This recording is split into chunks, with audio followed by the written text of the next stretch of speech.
Hello, nice to have you back. Today I want to start with you on your financial plan. The first step is to gain insight into your financial affairs. For example, do you know how much money is coming in? Or more importantly, what goes out and what exactly you spend your money on? If you have insight into your finances, you also know what you can put aside.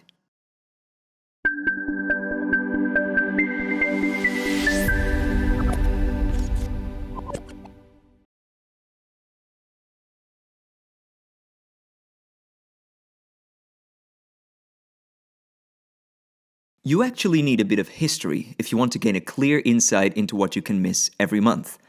What I will show you today is how you can categorize income and expenses, how to make a savings account for important cost items, and how you therefore clarify the amount you could use each month for your investments. For this piece of history, you should ideally go back 1 year. For example, some expenses are quite large and only occur once a year. This is also the case with certain income, such as a tax refund or your holiday pay. It all starts with your personal account. For this example, I'm going to look at the month of January. What were my income and expenses in January, and what, if any, do I have available to invest? I myself bank privately at the Dutch bank ING. You can see the overview of the ING bank here. For privacy reasons, I've blurred out any sensitive personal information. I download all of January's debits and credits in semicolon-separated Excel CSV format to my computer. When the download is complete, I open Excel. I import this data into Excel. Now you might think, why would you be doing all this manually when there are perfectly good tools available?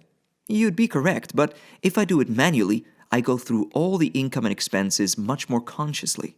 I indicate that my data is delimited with a semicolon so that all data appears neatly in my columns. I remove columns that I don't use from the overview and make sure that the column Amount is formatted as Accounting. Then I add two descriptions in the last two columns, titled Category and Subcategory, and start categorizing the income and expenses. You can download my overview of January, greatly simplified but well arranged, so that you can see how I categorized things and made my overview. When I've categorized everything neatly, I sort the data by category, subcategory, and finally by in and out, to then insert 2 lines after each category. For each category, I now add up the income and expenditure, which gives a total amount for each category. When I've done that, I will make the total sum.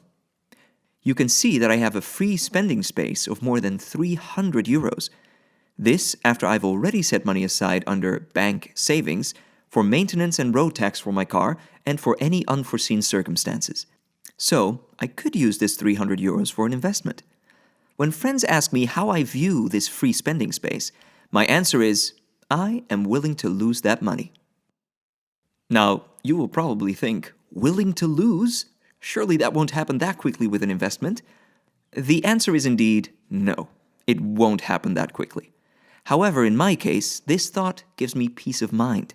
If I lose that money on the stock exchange, or my cryptocurrencies drop down to zero, my life will not be affected.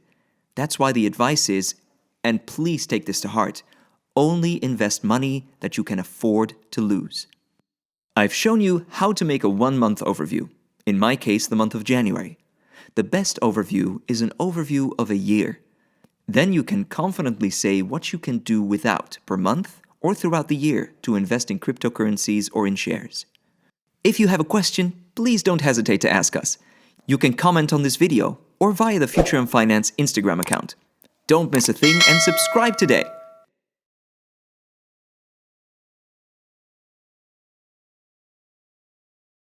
You can download this calculation example for free at futureandfinance.com. That's future, the letter N, finance.com, and get started today. Until next time.